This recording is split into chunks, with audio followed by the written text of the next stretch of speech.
Amen.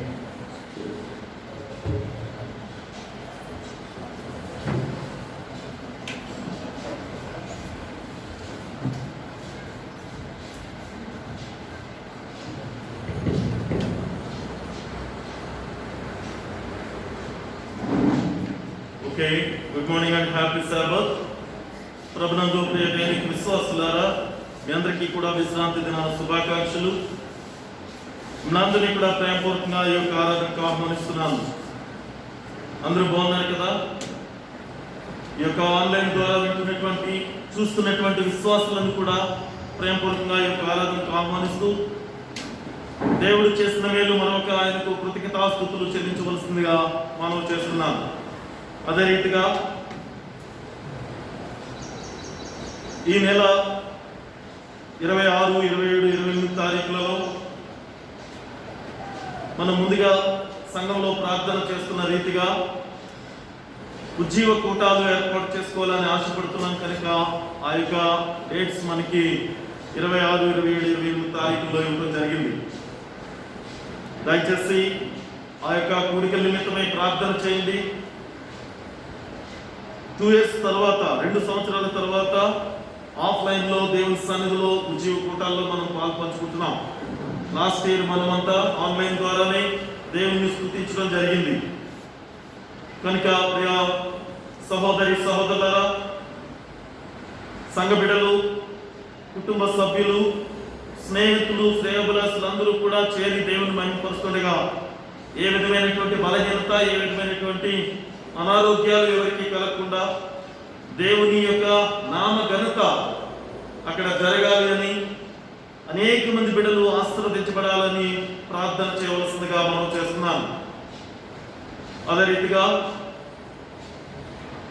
సంఘము అనుదినము కూడా దేవుని నామాన్ని స్తుతిస్తూ సంఘము ఈ యొక్క ఆధ్యాత్మికంగా ఎదుగుదలలో ఉండుట కొరకు ప్రతి దినము కూడా సాయంత్రం 5 గంటల నుంచి 6 గంటల వరకు ఈ యొక్క జూమ్ ద్వారా ప్రార్థన సహవాసం మాత్రమే, ప్రార్థన ఒక పాట పాడుతూ ప్రతి కుటుంబము ప్రార్థన చేయటం అది ప్రారంభించాం. గత 2-3 నెలల నుంచి కూడా జరుగుతున్నాయి. కాబట్టి వాటి నిమిత్తమై కూడా ప్రార్థన చేయండి. మరి అందరూ కూడా సాయంత్రం 5 గంటల నుంచి 6 గంటల వరకు ఆ ప్రార్థన సహవాసంలో కూడా జాయిన్ అవ్వాల్సిందిగా మనం చేస్తున్నాం. అదే రీతిగా ఈ యొక్క ప్రస్తుతమైనటువంటి ఈ యొక్క పరిస్థితులన్నీ కూడా సరిచేయబడి ఇంకా అనేక మంది అందరూ కూడా స్వేచ్ఛగా దేవుని సన్నిధిలో కలుసుకుని దేవుని మహిమపరచలాగిన, దేవుడు మార్గమును సరళం చేయలాగిన దేవునికి విజ్ఞాపన చేయవలసిందిగా మనం చేస్తూ, అదే రీతిగా ఈరోజు మనకి ఈ యొక్క లాలాపేట సంఘంలో దేవుని యొక్క వర్తమానమును అందించుట కొరకు చేరువచ్చినటువంటి Hyderabad metro section executive secretary గారు పాస్టర్ మాథ్యూ గారిని కూడా ప్రేమపూర్వకంగా ఈ యొక్క ఆరాధనకు ఆహ్వానిస్తూ ఈ యొక్క డివైన్ అవర్ని మనం ప్రారంభించుకున్న కొరకు మనందరం కూడా లేచి నిలబడినట్లయితే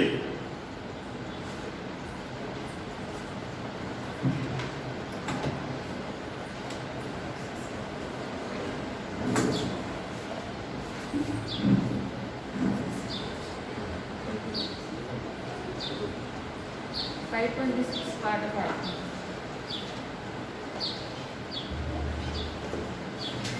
నేను వెళ్ళే మార్గం నా యేసుకే తెలియదు. మొదటి వచ్చి మాట నేను వెళ్ళే మార్గము నా యేసుకే తెలియదు. నేను వెళ్ళే మార్గము నా యేసుకే తెలియదు. శోధింపబడిన మీదట నేను సువర్ణమై మారెదను. శోధింపబడిన మీదట నేను సువర్ణమై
యెషయా 5వ అధ్యాయము 8వ వచనం కూడా చదువుకుందామండి.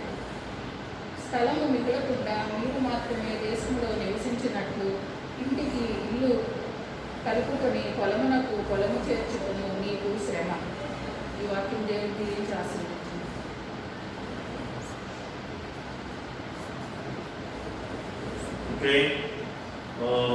దయచేసి మోకరించగలిగిన వారు మోకరించవలసిందిగా మనం చేస్తున్నాను. దేవుని మనము ఆరాధిస్తుండగా ఈ యొక్క ప్రార్థనలో మన యొక్క ప్రతి విజ్ఞాపనను దేవుడు మన ఎడల ఆయన చేసిన మేలులను బట్టి ఆయనకు కృతజ్ఞతలు చెల్లిస్తూ దేవుని మహిమపడదాం.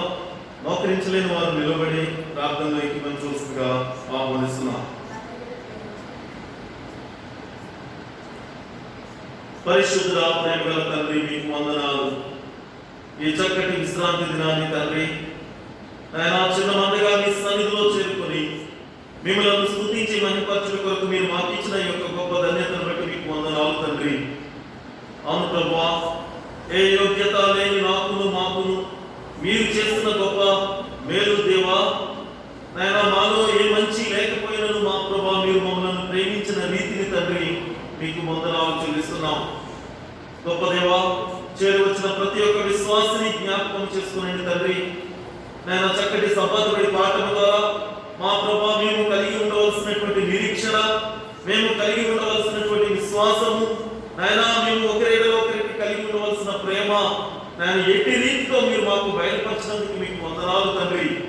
సర్వశక్తిమంతుడు మాకు తోడుగా ఉండగా మాకు భయమేలా అని నాయన మేము ఏ చింత లేక మా ప్రభా మా చింత యావత్తు మీపై మోపి తండ్రి మేము జీవించే కొరకు సహాయం చేయమని ప్రార్థన చేస్తున్నాం.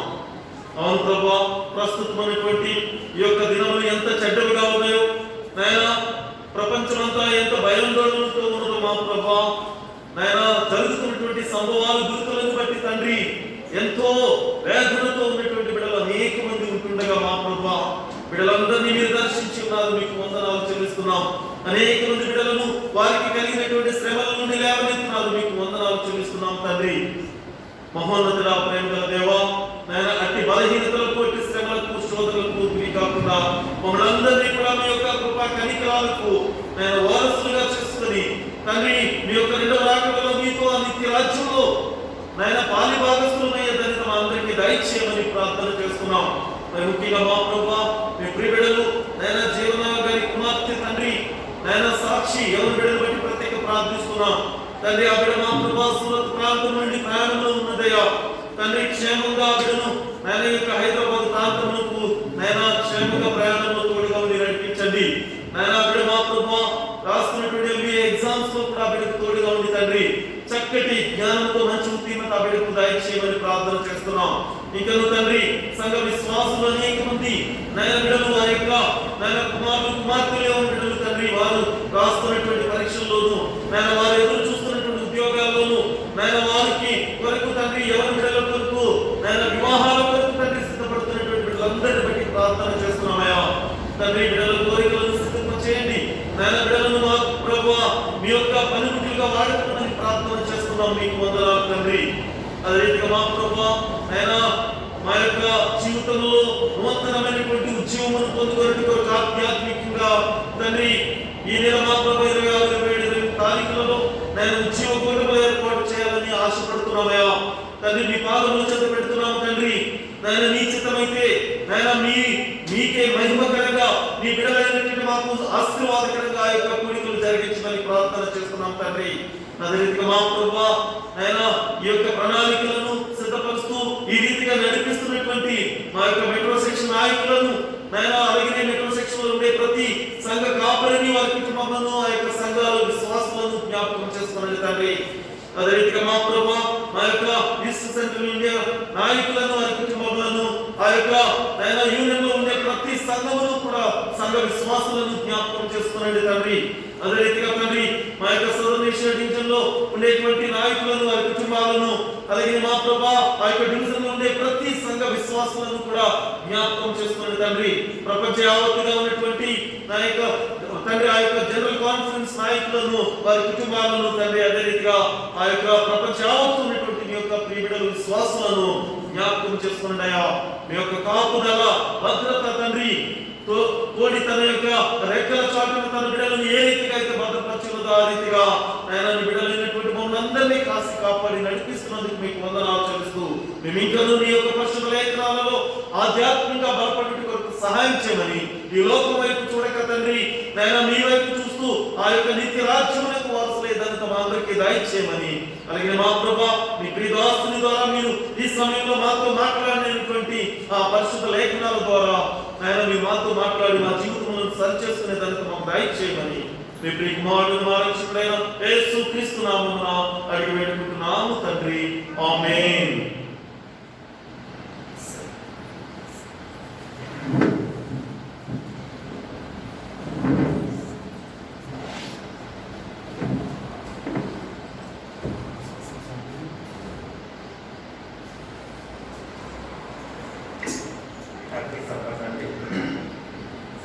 ప్రకటన గ్రంథము 14వ అధ్యాయము 7వ వచనము. అతడు, మీరు దేవునికి భయపడి ఆయనను మహిమపరచడి, ఆయన తీర్పు తీర్చు గడియ వచ్చిన కనుక ఆకాశమును, భూమిని, సముద్రమును, జలధారను కలగజేసిన వానికి నమస్కారం చేయడని గొప్ప స్వరంతో చెప్పాడు. మరొకసారి ప్రకటన గ్రంథం 14వ అధ్యాయం 7వ వచనం. అతడు, మీరు దేవునికి భయపడి ఆయనను మహిమపరచుడి, ఆయన తీర్పు తీర్చి గడియ వచ్చిన కనుక ఆకాశమును, భూమిని, సముద్రమును, జలధారను కలగజేసిన వానికి నమస్కారం చేయడని గొప్ప స్వరంతో చెప్పాను. భూమిని, సముద్రమును, జలధారను సమస్తమును ఆయన ఇచ్చినవి కనుక ఆయన సువార్త జరిగించేటట్టు ఇహలోకంలో కొంత ధనం అవసరం ఉన్నది కాబట్టి ఆయన ఇచ్చిన దాన్నే 10వ వంతుగా మళ్ళీ ఆయనకి చెల్లించి ఆయన సువార్తను పెంపొందించాలని ఈ సమయంలో మన మధ్యలో ఉన్నటువంటి సుజాత గారు వచ్చి స్పెషల్ సాంగ్ పాడుతుండగా డీకెన్స్ వచ్చి కానుకలు, దశాంశ కానుకలు సేకరించవలసిందిగా కోరుచున్నాం.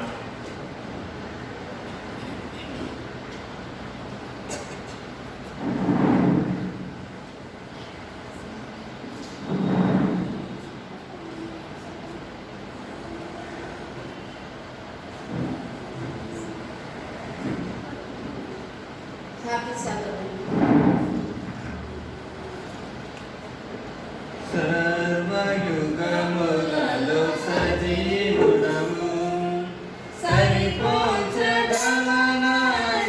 సామర్థ్యము, కొనియాడదగినది నీ దివ్యతేజం. నా జ్ఞానం, నా ప్రాణం నీవే యేసయ్యా, నా జ్ఞానం, నా ప్రాణం నీవే యేసయ్యా.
స్పెషల్ సాంగ్ పాడి మనకి వినిపించినటువంటి సుజాత గారికి, సందీప్ గారికి ప్రభు పేరిట వందనాలు తెలియజేసుకుంటున్నాము.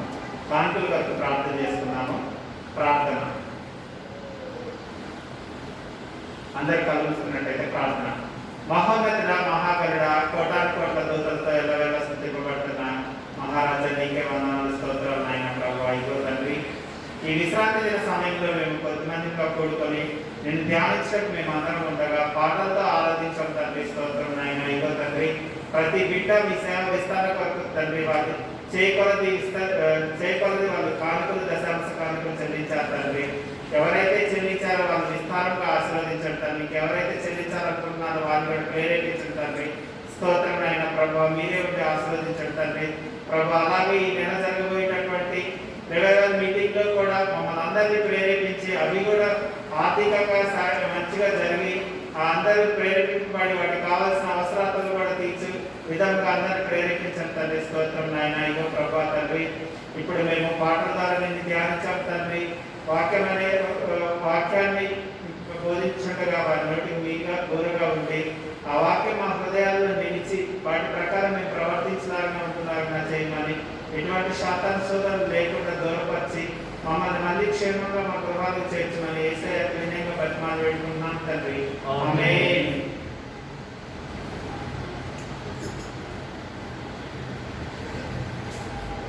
ఓకే, చాలా సంతోషం అండి. ఇంకా ఆలస్యం చేయకుండా దేవుని యొక్క వర్తమానికులకు ఫస్ట్ మాథ్యూ గారు మనందరికీ పరిచయస్తులే. మన యొక్క మెట్రో సెక్షన్లో ఎగ్జిక్యూటివ్ సెక్రటరీగా వారు చక్కటి సేవ జరిగిస్తున్నారు. ఆఫ్టర్ లాంగ్ టైం నిజంగా మన యొక్క లాలపేట సంఘాన్ని మళ్ళీ విజిట్ చేయటం కారణం ఏంటంటే ప్రస్తుతం ఉన్న పరిస్థితులు అందరికీ తెలుసు. అనేక సిటీలో ఉన్నటువంటి దేవాలయాలను దర్శిస్తున్నటువంటి సమయంలో ఆ టైంలో రాలేకపోయినా గత సంవత్సరం అంతకు ముందు కూడా మనకి కొన్ని యొక్క లాక్డౌన్ ప్రభావాలతో కూడా దర్శించలేకపోయినటువంటి ఆ యొక్క పరిస్థితుల్లో వారు యొక్క సంఘాన్ని విజిట్ చేయాలని ఆశపడటం చాలా సంతోషం. వారు ఎంత చక్కగా దేవుని యొక్క పరిచర్యలో వాడబడుతున్నారు అంటే అనేక ప్రాంతాల్లో కొత్తగా నూతన సంఘాలు ప్రారంభిస్తున్నటువంటి స్థలాలలో ఎక్కువగా ఆ ప్రాంతాలను విజిట్ చేస్తూ అక్కడ ఉండేటువంటి సేవకులకు కానీ అక్కడ ఉండేటువంటి విశ్వాసులకు కానీ చాలా బలమైనటువంటి వారి యొక్క సలహాలు కానీ బలమైనటువంటి పరిశుద్ధ లేఖన వివరణ కానీ వారికి అందిస్తూ కొన్ని ప్రాంతాల్లో ఈ యొక్క సిటీలో కూడా ఆ నూతనమైనటువంటి సంఘాల స్థాపనలో వారు ముందుకు వెళ్తున్నారు. వారికి చక్కటి భార్యను దేవుడు అనుగ్రహించారు. అక్కడ మన యూనియన్లో సెక్రటరీగా పనిచేస్తున్నారు. అలాగనే వారిరువురిని దీవించి ఒక కుమార్తెను దేవుడు వారికి గర్భఫలంగా దేవుడు అనుగ్రహించారు. ఆ చిన్నబిడ్డ మన యొక్క హైదరాబాద్ స్కూల్లోనే అక్కడ చదువుతుంది కనుక వారి కుటుంబాలకు ప్రత్యేకంగా ప్రార్థన చేయవలసిందిగా మనం చేస్తూ దేవుడు వారిని ఇంకనూ వారి యొక్క సేవలు ఘనంగా వాడుకోవాలని కోరుకుంటూ వారి ఆధ్వర్యంలో మెట్రో సెక్షన్లో ఇంకా ఆత్మీయంగా బలపడుటకు దేవుడు వారికి సహాయం చేయాలని కోరుకుంటూ ఈ సమయాన్ని వారిని ప్రేమపూర్వకంగా దేవుని యొక్క వర్తమానాన్ని అందించవలసిందిగా ఆహ్వానిస్తున్నాం.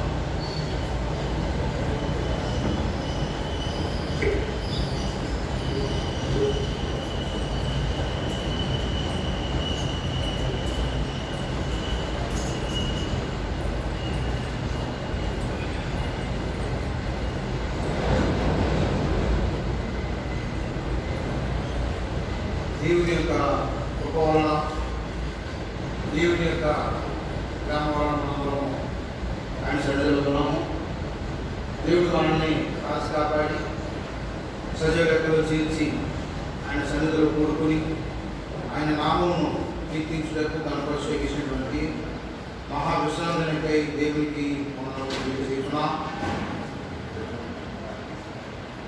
కృష్ణపల్లి గారు వారి కుటుంబం మరి లాలాపేట సంఘంలో కష్టపడి సేవ చేస్తూ దేవుని యొక్క సన్నిధిని నడిపించిన విధానం బట్టి దేవునికి వారికి నేను తెలియజేస్తున్నాను.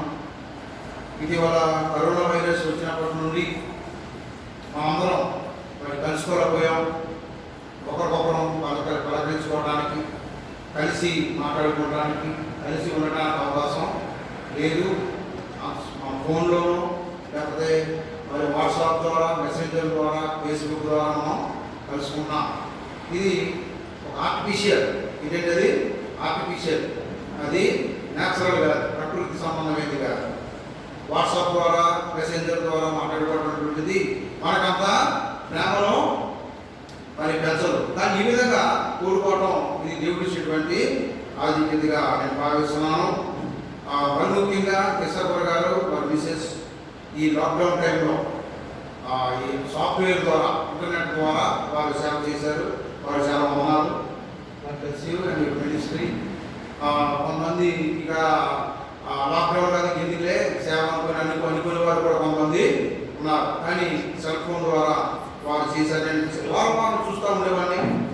వారి కార్యక్రమాలు దేవుడి వారిని వారి కుటుంబాలను దీవించింది కాక మనం గత 2 సంవత్సరాల నుండి కరోనా వైరస్లో ఉన్నాం, వ్యాధిలో ఉన్నాం. ఈ వ్యాధి మరి ఎంత మార్పును తీసుకొచ్చిందో మనందరికీ తెలుసు. ఎన్ని కుటుంబాలు, ఎన్ని వ్యవస్థలు, ఎన్ని మరి పరిశ్రమలు, మరి ఎన్ని అనేకటువంటి సంస్థలు దీని ద్వారా మరి చాలా ఇబ్బందుల్లో, కష్టాల్లోకి కూరుకుపోయాయి. కుటుంబాలు కూడా విడిపోయాయి. కుటుంబాలు కలుసుకోవడానికి అవకాశం లేదు, పని చేయడానికి అవకాశం లేదు. కానీ దేవుడు గొప్ప ప్రేమతో మనందరినీ కాపాడి ఉన్నారు. ఈ కరోనా వైరస్లో అందరూ ఆలోచించేది ఏంటంటే ఈ వ్యాధి నాకు రాకుండా ఉండాలి, నేను సజీవంగా ఉండాలని అక్కడ కోరుకున్నాం. అలాగే మనం లాక్డౌన్లో ఇంట్లోనే కొంతకాలం గడిపి మన ప్రాణాలని కాపాడుకున్నాం. దేవుడు మనల్ని కాచి కాపాడి మనం నడిపించున్నారు. ఎంత లాక్డౌన్ వచ్చినా, ఎంత వ్యాధి వచ్చినా, ఎంత వేదన వచ్చినా, దుఃఖం వచ్చినా దేవుడు మనకి ఏది కూడా లోటు చేయలేదు. ఆహారానికి లోటు లేదు, ఉండటానికి ఇంటికి లోటు లేదు, తినడానికి మరి ధరించడానికి బట్టలకు లోటు లేదు. దేవుడు అన్ని కూడా మనకి ఇచ్చినందుకు దేవుని పొందాడు. కారణం ఏంటంటే మనం దేవుని యొక్క బిడ్డలమై ఉన్నాం, దేవుని యందు విశ్వాసం ఉన్నాం. కాబట్టి దేవుడు మనకి సహాయం చేసినట్లు మనం గమనిస్తున్నాం. ఈ రోజున మరి దేవుడు మనకి ఇచ్చినటువంటి వాక్యాన్ని మనం చదువుదాం. ఈ వాక్యం యొక్క హెడ్డింగ్ ఇంగ్లీష్లో ఏమని పెట్టారంటే ఓ అంటూ. ఇంగ్లీష్లో ఏమని పెట్టారండి? ఓ అంటూ, OWE అంటూ. అది డిక్షనరీలో తెలుగులో చూసినప్పుడు అది ఏముందంటే బాధ. ఏముందండి? బాధ లేక వేదన లేక నొప్పి లేక దుఃఖము, వేదనను కూడా మనం చెప్పుకోవచ్చు. ఈ రోజున చాలా మందికి ఒక ప్రశ్న ఉంది. అదేంటంటే ఈ బాధ ఎలా వస్తుంది, దుఃఖము ఎలా కలుగుతుంది, ఎందుకు శ్రమలో వస్తున్నాయి, ఎందుకు వేదన కలుగుతుంది అని చాలా మందిలో ఆ ప్రశ్న ఉంది. కొంతమంది నీతిగా ఉన్న వారికి, యథార్థంగా ఉన్న వారికి, మరి దేవునితో దగ్గర ఉన్న వారికి కూడా కష్టాలు, శ్రమలు వస్తున్నాయి. ఎందుకు వస్తున్నాయి అనేటువంటి వాటికి మన బైబిల్లో ప్రశ్నకు జవాబులు మనం ఈ రోజున తెలుసుకోబోతున్నాం. ఈ బాధ ఎలా వస్తుందో, ఎందుకు వస్తుందో మనం చూద్దాం. ఈ బాధ లేకుండా మనం ఎలా జీవించాలి, లేక దుఃఖము కాకుండా మనం ఎలాగా ఏ విధంగా జీవించాలో కూడా బైబిల్ ద్వారా మనం తెలుసుకోబోతున్నాం. యెషయా గ్రంథం 5వ అధ్యాయం 8వ వచనంలో ఇందాక మన సిస్టర్ గారు మనకి వేద వాక్యం చదివారు. ఒకసారి చదవండి. స్థలం మిగలకుండా మీరు మాత్రమే దేశంలో నివసించినట్లు ఇంటికి ఇల్లు కలుపుకొని పొలమునకు పొలము చేర్చుకున్న వారికి మీకు శ్రమ. చూడండి, మొదటి రోజు ఆ వచనంలో దేవుడు మనకి జవాబు ఇచ్చేశారు. మరి మీకు మాత్రమే స్థలం ఉండాలని, మీరు మాత్రమే ఆనందించాలని, మీరు మాత్రమే సంతోషించాలని ఇల్లుకి ఇల్లు కలుపుకునే వారికి శ్రమ. మనం చూస్తున్నాం కదండి, ఈ రోజుల్లో స్వార్థం అనేటువంటిది ఎక్కువ అయిపోతుంది, స్వార్థం పెరిగిపోతుంది. ఈ స్వార్థం పెరుగుడు ద్వారా శ్రమ కూడా పెరుగుతుంది. వాక్యం ఏముంది ఇక్కడ? దేవుడు ఏమంటున్నాడు ఒక యెషయా గ్రంథం ద్వారా, మరి మీరు మాత్రమే ఉండాలి, మీరు మాత్రమే జీవించాలి, మీరు మాత్రమే ఆనందించాలి, మీరు మాత్రమే సంతోషించాలనేటువంటి ఉద్దేశం కలిగి ఇల్లుకు ఇల్లు కలుపుకున్న వాడు, పొలమునకు పొలము కలుపుకున్న వాడికి శ్రమ అని చెప్పాలి. చూసారా, ఒక గజం లేక ఒక వ్యక్తి స్థలం కలుపుకోవడానికి ఎదురు చూస్తూ ఉంటారు. పక్కన ఉన్న స్థలాన్ని ఎలా కలుపుకుందాం, పక్కన ఉన్న పొలాన్ని ఎలా దోచుకున్నాం, పక్కన ఉన్నటువంటి ఆ కొద్దిపాటి స్థలాన్ని మనం ఎలా ఆక్రమించుకుందాం అని ఆలోచించేవారు ఈ రోజుల్లో చాలా మంది మనకి కనపడుతూ ఉన్నారు. ఇక్కడ శ్రమ ఎందుకు కలుగుతుంది? మనకున్నటువంటి స్వార్థం వలన. నేనే తినాలి, నేనే ఉండాలి, నేనే ఆనందించాలి, నేనే సంతోషించాలి, నేనే అనుభవించాలి, నేనే పై పదవిలో ఉండాలి, నేనే అందరికంటే ఉన్నతమైన వాడిగా ఉండాలి, అందరూ నన్నే చూడాలి, అందరూ నా పక్కన చూడాలి, అందరూ నన్నే మెచ్చుకోవాలి, అందరూ నన్నే గొప్పగా అనుకోవాలి అనేటువంటి స్వార్థం ఈ వచనంలో మనకి కనపడతా ఉంది. ప్రియమైన వాళ్ళ సాధారణ కూడా అదే అనుకున్నాడు పరలోకంలో. నన్ను అందరూ ఆరాధించాలి, నన్ను అందరూ పొగడాలి, నన్ను అందరూ మెచ్చుకోవాలి, అందరూ నన్నే వెంబడించాలని స్వార్థం ఎప్పుడైతే ఆయన కలిగిందో దేవుడు ఆ సాతానుని ఆకాశం నుంచి కిందకి తోసేసినట్టు మనం చూస్తున్నాం. ప్రియమైన వాళ్ళ ఇరుగు పొరుగు వారిని ఆశించుట మంచిది కానే కాదు. బైబిల్ గ్రంథం ఏమన్నాడు? నీ పొరుగు వారిని దేనిని నీవు ఆశించు. మన పొరుగు వారిది ఒక ఇల్లు అయినా, వారి కారైనా, వారి బంగ్లో అయినా, వారి వస్త్రములైనా, వారి అందమైనా మనం ఇప్పుడు కూడా ఆశించకూడదు. అలా ఆశించడం ద్వారా మనకి ఏం కలుగుతుంది? మనకు మనమే శ్రమ కొడుకు తీసుకుంటున్నాం. ప్రభువా, నాకే ఎందుకు కష్టం రావాలి, నేనే ఎందుకు బాధపడాలి, నాకే ఎందుకు దుఃఖం రావాలి, నేనే ఎందుకు శ్రమ పడాలనేటువంటి ఆలోచన అందరికీ ఉంది. ఎందుకు కలుగుతుంది ఆ యొక్క శ్రమ? మనం స్వార్థాన్ని కనపరుస్తా ఉన్నాం. ఇతరుల యొక్క పొలాల్ని, ఇతరుల యొక్క ఆస్తుల్ని, ఇతరుల యొక్క స్థలాల్ని దోచుకోవాలని మనం ప్రయత్నం చేస్తున్నాం. కాబట్టి మనం ఏం పొందుతున్నామంటే దేవుడి యొక్క ఆజ్ఞ ప్రకారం, ఆ యొక్క ప్రవచన ప్రకారం మనం ఏం చేస్తున్నామంటే శ్రమను పొందుతున్నాం. నీ పొరుగు వారి దీనిని నీవు ఆశించకము. కింద శ్రేణులు చూద్దాం. యెషయా గ్రంథం 5వ అధ్యాయం 11వ వచనంలో, 5వ అధ్యాయం 11వ వచనంలో యెషయా ప్రవక్త ద్వారా మద్యము త్రాగుదమని వేకువనే లేచి ద్రాక్షారసము తమకు మంట పుట్టించు వరకు చాలా రాత్రి వరకు పానము చేయు వారికి శ్రమ కలగడానికి గల కారణం, శ్రమలు రావడానికి గల కారణం ఏంటంటే మద్యము సేవించుకోవాలి. చాలా రాత్రి వరకు, ఉదయం లేచి సాయంత్రం వరకు మద్యము సేవించడమే. ఇటీవల లాక్డౌన్ టైంలో ఒక న్యూస్లో నాకు చదివినప్పుడు నేను చాలా నవ్వుకున్నాను. అదేంటంటే ఒక వ్యక్తి లాక్డౌన్ చేసేస్తున్నాడు కాబట్టి, ఈ మందుకు దొరకదు కాబట్టి ఆయన ఏం చేశాడంటే 50,000 రూపాయల మందు కొనుక్కుని ఇంట్లో పెట్టుకున్నాడు. 50,000 రూపాయల మందు కొనుక్కుని ఇంట్లో పెట్టుకుని ఆయన రోజు తాగదామని ఆయన ప్లాన్ చేసుకున్నాడు.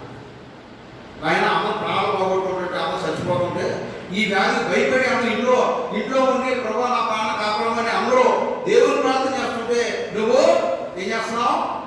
ఈ మద్యపాన్ని నాకు కావాలి, లేకపోతే నేను బతలేనని 50,000 రూపాయలతో ఒకసారి నీవు కొనుక్కుని తాగాలని ఆశపడతావు. అలాగ మద్యపాన్యం చేసి తాగే వారికి ఏమంటున్నాడు దేవుడు? శ్రమ. అంటే అది ఒక దురాశ. అదేంటంటే దురాశ, ఆశ చూసినటువంటి ఆశ. కాబట్టి అటువంటి దురాశకు మనం ఇప్పుడు కూడా పోకూడదని దేవుడు వాక్యం ద్వారా సెలవిస్తూ ఉన్నాడు. ఉదయం వేసినప్పటి నుంచి సాయంత్రం వరకు పండుకునే వరకు అదే ఆలోచన. తాగుడు గురించి ఆలోచన, డబ్బు గురించి ఆలోచన, అందం గురించి ఆలోచన, ఐశ్వర్యం గురించి ఆలోచన. ఎప్పుడు కూడా అదే ఆలోచనలో కలిగి ఉంటే మనకేం కలుగుతున్నాయి? శ్రమలో సాగిపోతున్నాయి. ఒకసారి మీరు వాటన్నిటిని కూడా ఆలోచించకుండా మీ మనసును నిదానంగా పెట్టుకుంటే మీ దగ్గరికి ఏ శ్రమ రాదు. మనం లాక్డౌన్లో ఉన్నాం కదండి, దాదాపు నెలలో ఇంట్లోనే ఉన్నాము. కానీ దేవుడు మనకి ఏమైనా పొదుపు చేశాడా? ఏది పొదుపు చేశాడు? దేవుడు మనకి ఆహారం లేకుండా చేశాడా? నీడ లేకుండా చేశాడా? మందులు లేకుండా చేశాడా? హాస్పిటల్ లేకుండా చేశాడా? ఏది కూడా తక్కువ చేయలేదు. దేవుడు మనకు అన్ని ఇచ్చాడు. కారణం ఏంటంటే మనం తృప్తిపడి ఉన్నాం. ఇది చాలు ప్రభా, నా ప్రాణం కాపాడు. ఈ వ్యాధి రక్షణ రక్షించే మనం ప్రార్థించాం కాబట్టి దేవుడు కాపాడినట్టు మనం చూస్తాం. దేవుని వల్ల మీరు చెప్తే నమ్మరు. నేను 360 రోజులు ప్రార్థన చేశాను, ప్రతి రాత్రి, ప్రతి సాయంత్రం. కోవిడ్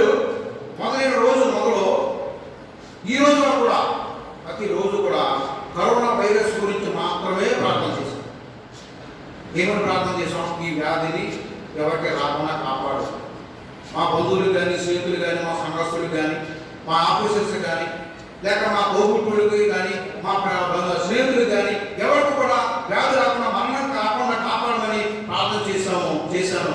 దేవుడు ఆ ప్రార్థనకి ఇచ్చాడు. ఆ వ్యాధి అనేది మన దగ్గరికి, మన ఇంటి దగ్గర కూడా రాకుండా కాపాడాడు. కారణం ఏంటంటే అది దేవులో ఉన్నటువంటి ప్రేమ, దేవులో ఉన్నటువంటి ఆ యొక్క ప్రార్థన. ప్రేమ వల్ల యెషయా గ్రంథం 5:18 దేవుడు ఏమంటాడంటే, ఎటువంటి వారికి శ్రమ కలుగుతుందో ఒకసారి మనం చదువుదాం. భక్తిహీనతైన త్రాళ్ళతో దోషములు లాక్కొని వారికి శ్రమ. భక్తిహీనతను త్రాళ్ళతో దోషములను లాగుకున్న వారికి శ్రమ. ఈ వాక్యము మీకు అర్థమైంది అనుకున్నాను. భక్తిహీనటువంటి తాడు, ఇది ఒక సింబాలిక్ లాంగ్వేజ్, ఇది ఒక బుద్ధిగా దేవుడు మనకి ఇస్తున్నారు. భక్తిహీనటువంటి తాడుతో యొక్క పాపమును లాగు వారికి శ్రమ. ఏం చేస్తామంటే, ఈ భక్తిహీనత వల్ల మనం ఏం చేస్తున్నామంటే, పర్లేదులే తప్పు చేయొచ్చు, ఏముంది, అందరం మనుషులే కదా, మన బలహీనతలు ఉంటాయి కదా, మనం తప్పు చేసినట్టు అని ఆ ఉద్దేశం ఏం చేస్తామంటే తప్పులు చేస్తూనే ఉంటాం. చాలాసార్లు అనుకోలేదండి మనం, ప్రభు నేను బలహీనుడిని, నేను మామూలు మనిషిని, తప్పులు చేయడం సహజమని మనం తప్పులు చేస్తుంటాం. అలా అనుకుని తప్పు చేసేవాడికి ఏం కలగబోతుంది? శ్రమ కలగబోతుంది. అయితే మనం ఇంకోలా అనుకోవాలా, దేవా నీ బలం నాకు ఇచ్చి, నీ శక్తి నాకు అనుగ్రహించు, నీ కృప నాకు ఇచ్చి నేను పాపం చేయకపోవడానికి నాకు సహాయం చేయమని దేవుడు మనం అడగాలి. అలా కాకుండా వాళ్ళు ఏం చేస్తున్నామంటే, పాపం చేసేస్తున్నాం, మామూలు పర్లేదులే, దేవుడు నన్ను క్షమించేస్తాడులే, ఏదైనా ఆజ్ఞ మీద పర్లేదులే, దేవుడు నన్ను కాపాడతాడు, ఆయన కృప నాకు ఉంది కదా, కృప వల్ల నేను రక్షించబడతాను, కృప వల్ల నేను పదాకిని పాటించకపోయినా పర్వాలేదు, సంపాదన మీరినా పర్లేదు అని ఆలోచించే వారు కూడా చాలా మంది ఉన్నారు. దాని ఏమంటామంటే, అపోస్తలుడైన పౌలు కృప విస్తరించడం అని నీవు పాపము చేయగలవా? కృప ఉందని నువ్వు పాపం చేస్తావా? కృప ఉందని నువ్వు దేవుని ఆజ్ఞలు మీరుతావా? అలాగే ఎప్పుడు చేయకూడదని అపోస్తలుడైన పౌలు వాక్యం ద్వారా సెలవిస్తున్నారు. ప్రియమైన వాళ్ళారా, ఒక చిన్న తప్పు చేస్తే పర్వాలేదు చేసిన తర్వాత మనం ఎన్నో ఇబ్బందులు పడతాం, ఎన్నో శ్రమలు పడబోతున్నాం. ఆ తప్పు చేయకుండా ఉంటే ఆ శ్రమ నీ దగ్గరికి రాదు. ఉదాహరణకి దొంగతనం చేసి పట్టుబడ్డ వరకు ఏమవుతావు? జైలుకి వెళ్ళిపోతావు. జైల్లో కూర్చున్నప్పుడు ఆలోచిస్తావు, ఈ తప్పు చేయకుండా ఉంటే బాగుంది కదా, ఈ జైలుకి నేను రాకపోతే కదా అప్పుడు ఆలోచిస్తావు. అంతకుముందు నీకు ఆలోచన రానే. కాబట్టి వాక్యంలో దేవుడు ఏంటంటే, మన యొక్క బలహీనతను తీసుకుని నేను బలహీనుడిని, తప్పు చేయడం సహజమని చేసిన వారికి ఏం జరుగుతుంది? దేవుని యొక్క శ్రమ లేక దేవుని యొక్క ఉగ్రత వారి మీదకే రాబోతుంది. కాబట్టి మనం ఎంతవరకు ఏం చేయాలంటే, పాపము తక్కువగా, పాపమును అణిచివేయాలి, పాపమును తగ్గించుకోవాలి, పాపము చేయకుండా ఎలా ఉండాలని మనం దేవుణ్ణి అడగాలి, దేవుడిని ప్రార్థన. ఒక టైంలో నేను జ్యూస్ తాగుతా ఉన్నా. జ్యూస్ తాగుతున్నప్పుడు జ్యూస్ తాగిన తర్వాత నేను 100 రూపాయలు ఇచ్చి ఒక నా చెల్లి 100 రూపాయలు ఇస్తే ఆయన ఏం చేశాడు? 650 రూపాయలు తిరిగి ఇచ్చాడు. నేను ఎంత ఇచ్చాను? 100 ఇచ్చాను. నాకు తిరిగి 80 రూపాయలు ఇవ్వాలి. తిరిగి నాకు ఎంత ఇచ్చాడు ఆయన? 650 రూపాయలు తిరిగి ఇచ్చాడు. 500 ఒకటి ఉంది, 100 ఒకటి ఉంది, 50 పిల్లలు చూసుకున్నట్టుకి ఇది ఎంత అని చూసినప్పుడు కదా ఎంత ఉంది? 650 ఉంది. ఆ జేబులో పెట్టి వెళ్ళిపోవచ్చు. అదొక శోధన. ఆ రోజు మనకు అనుకోవట్లేదా, ఏదో మన ఆయన తినవచ్చు, తాగొచ్చు అని మనం అనుకోవచ్చు. బాబు నువ్వు చాలా ఇప్పించవని ఆ డబ్బు తిరిగి ఆయనకి ఇచ్చేసి. అయితే దేవుని వల్ల దాన్ని తక్కువ పాపం చేయటం మానవాడు, పాపం చేయడం తగ్గించుకోవాలి, పాపం దగ్గరికి వెళ్ళకుండా ఉండటానికి మన ప్రయత్నం మనం చేయాలని దేవుడి వాక్యంలో మన స్పష్టంగా సెలవిస్తూ ఉన్నారు. యెషయా గ్రంథం 5వ అధ్యాయం 20వ వచనం చూడండి. యెషయా గ్రంథం, కీడు మేలనియు మేలు కీడనియు చెప్పుకొని చీకటి వెలుగనియు వెలుగు చీకటనియు ఎంచుకున్న వారికి శ్రమ. వాక్యంలో యెషయా ఇశ్రాయేలు ప్రజలతో చెప్తున్నాడు, కీడు మేలనియు మేలు కీడనియు చీకటి వెలుగనియు వెలుగు చీకటి అను ఎంచుకునే వారికి శ్రమ. చేదు తీపని ఓ చేదు తీపనియు తీపి చేదని ఈ చేదు తీపనియు తెలుసుకొని ఎంచుకునే వారికి శ్రమ. గ్రంథివేయడం వారు రాసిన ప్రకారంగా ఈ యొక్క చివరి దినాలలో, ఆఖరి దినాలలో, అంత్యకాలంలో మంచికి చెడుకు తేడా అనేటువంటిది కనపడుతుంది. ప్రజలు మంచి ఏది, చెడు ఏది, what is right, what is wrong అనేటువంటిది ప్రజలు అటువంటి ఉనికి కోల్పోతారు. అందుకని యెషయా గ్రంథం, యెషయా ప్రవక్త మాకంటే ముందు 2500 సంవత్సరాలకు ముందే ఈ వాక్యాన్ని రాశారు. అదేంటంటే కీడుకు కీడుని మంచి అంటున్నారు, మంచిని కీడు అంటున్నారు, తీపిని చేదు అంటున్నారు, చేదును తీపి అంటున్నారు, చీకటిని వెలుగు అంటున్నారు, వెలుగును చీకటి అంటున్నారు. అలా చెప్పేవారికి ఏం కలుగుతుంది? శ్రమ కలుగుతుంది. ఇదేంటంటే అన్యాయాన్ని న్యాయం అంటున్నారు, అక్రమాన్ని మంచి అంటున్నారు, దుష్టత్వాన్ని మంచి అంటున్నారు, పాపాన్ని మంచి అంటున్నారు. అంటే మనుషులలో ఆయన వివేచన అనేటువంటిది తగ్గిపోతుంది. మంచిదో చెడుదో తెలియకుండా ప్రజలు ఎలా ఉన్నారంటే చీకటిలో జీవిస్తున్నారు. ఎవరన్నా చేదు తీపి అంటారండి? అనరు, తీపే అంటారు. వెలుగుడు ఏమన్నా చీకటి అంటారా? అనరు, చీకటి చీకటి అంటారు.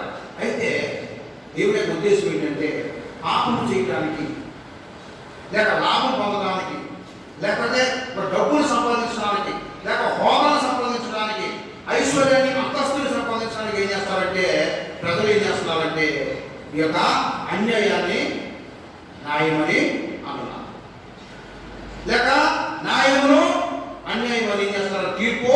తీర్చి ప్రజల యొక్క వారి యొక్క సొంత లాభాల కొరకు చేస్తున్నారని వాక్యంలో దేవుడు చెప్తున్నాడు. దేవుడు ఏమంటే తప్పును తప్పుగానే ఖండించమన్నాడు. పాపం అంటే పాపమే, తప్పు అంటే తప్పే అని చెప్పాలి. న్యాయం అంటే న్యాయమేనా, అన్యాయం అంటే అన్యాయమే అదే దేవుడు కూడా ఏమంటే ఎస్ అంటే ఎస్, నో అంటే నో. మన సమాధానం ఏమై ఉండాలి? ఎస్ లేకపోతే నో. ఈరోజు మీరు మా ఇంటికి భోజనం వస్తారా అంటే వస్తాను, లేకపోతే రాను. వస్తాను కానీ నాకు కొంచెం పని ఉంది, నేను ఆలస్యం వస్తానేమో, లేట్గా వస్తానేమో, వంట చేసి పెట్టండి, లేకపోతే వస్తాను ఎంత లేదు, లేకపోతే మీరు తినేయండి. అలా కాదు. దేవుడు ఏమన్నాడు? ఎస్ అంటే ఎస్, నో అంటే అవునంటే అవును, కాదంటే కాదు అనంటే మన యొక్క జవాబు ఉండాలి అని వాక్యంలో మన స్పష్టంగా తెలియజేస్తున్నాడు. కాబట్టి ప్రియమైనటువంటి విశ్వాసులారా, దేవుడు ఏమంటాడంటే మన మాట ఎలా ఉండాలంటే ఖచ్చితంగా ఉండాలి. మన తీర్పు ఎలా ఉండాలంటే మన తీర్పు న్యాయంగానే ఉండాలి. మన తీర్పు అక్రమంతో ఉండకూడదు, మనకు ఆలోచన అక్రమంతో ఉండకూడదు, మనకు ఆలోచన ఎప్పుడు కూడా అన్యాయంగా ఉండకూడదు. మంచిని మంచి అనాలి, చెడ్డని చెడ్డ, తీపిని తీపి అనాలి, చేదును చేదు అనాలి, చీకటి అంటే చీకటి అనాలి, వెలుగంటే వెలుగే. ఈయన చాలా మంచిదండి, కానీ ఇంకొక వీక్నెస్ ఉంది. ఆ వీక్నెస్ ఏంటంటే దొంగతనం చేస్తాడు. మరి దొంగతనం చేసినప్పుడు మంచుడు ఎలా అవుతాడు? మన మాటలు ఎలా ఉన్నాయంటే ఇలాగా రెండు విధాలుగా ఉంటుంది. దేవుడు ఏమంటాడంటే మంచి అంటే మంచి, చెడు అంటే చెడు అన్నట్టు ఉండాలని వాక్యంలో స్పష్టంగా తెలియజేస్తున్నాడు. యెషయా గ్రంథం 20వ అధ్యాయం 21వ వచనం చూడండి. యెషయా గ్రంథం 20వ అధ్యాయం 21వ వచనం. యెషయా గ్రంథం 20వ అధ్యాయం 21వ వచనం.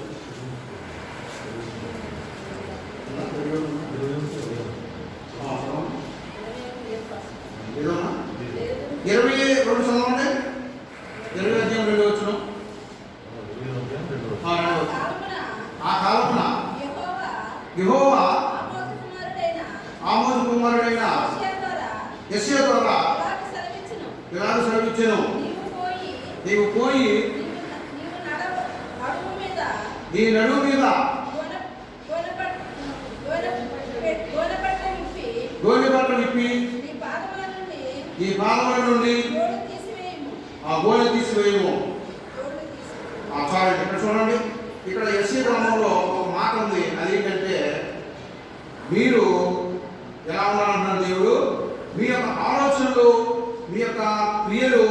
మీకు మంచిగా కనపడుతున్నాయి. యెషయా 20 అధ్యాయంలో నేను నెక్స్ట్ తప్పులను క్షమించండి. అదేంటంటే over to them that are wise in their own eyes. వారి దృష్టిలో వారు మంచివారు అనుకునే వారికి శ్రమ.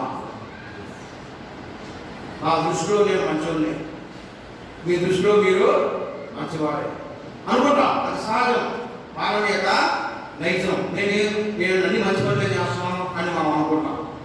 నేనంతా కరెక్ట్ అని నేను అనుకుంటాను. నేను బైబిల్ పాటిస్తున్నాను, ఆజ్ఞలు పాటిస్తున్నాను, నేను దేవుని యొక్క వాక్యంలో ఉన్నాను, అందరికీ సహాయం చేస్తున్నాను, నేను నీతిమంతుని అని మనం అందరూ కూడా ఎవరు వారు అనుకుంటాం.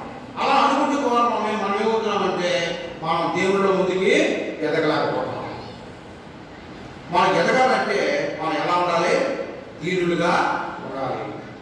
మన తప్పు ఏంటో తెలుసుకోవాలి, ఆ తప్పును మనం సరి చేసుకోవాలి. వాక్యం ఏముంటుందంటే over to them that are wise in their own eyes. ఎవరి దృష్టిలో వారు జ్ఞానులము అనుకునే వారికి శ్రమ. నేను జ్ఞానవంతుణ్ణి, నాకు అన్నీ తెలుసు, నేను ఏదైనా చేయగలను, నేను చెప్పేయని నీకులే, నేను చెప్పేయని కూడా న్యాయమే అనుకునే వాటికి శ్రమ కలదు. ఎందుకంటే ఎవరు కూడా నీతిమంతుడు కాదు, ఎవరు కూడా న్యాయవంతుడు కాదు.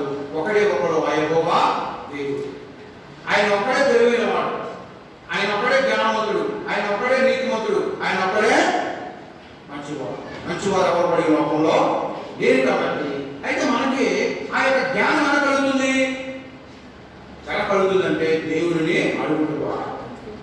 ప్రభా నేను ఇంకా ఏమో తప్పులు చేస్తున్నా, ఒకవేళ నేనేమో ఇంకా పాపంలో ఉన్నానా, నేను దాన్ని ఎలా విడిచిపెట్టాలి, నేను దానిని ఎదుర్కోవాలి, ఆ పాపాన్ని ఎలా జయించాలి అనేటువంటి ఆలోచన ఎవరైతే కలుగుతారో వారే దేవుని దృష్టిలో జ్ఞానవంతుడు.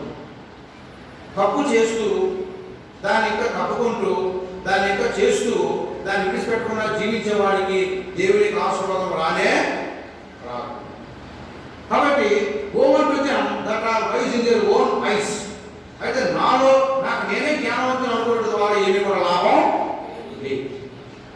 నాకు నేనే జ్ఞానవంతుని, నాకు అన్నీ తెలుసు, నేను ఎవరికైనా సమాధానం చెప్పగలను, నేనైతే ఏం తెలుసుకోవసరం లేదు, నాకు అన్నీ తెలుసు అనుకున్న వాడికి జ్ఞానం రానే రాదు.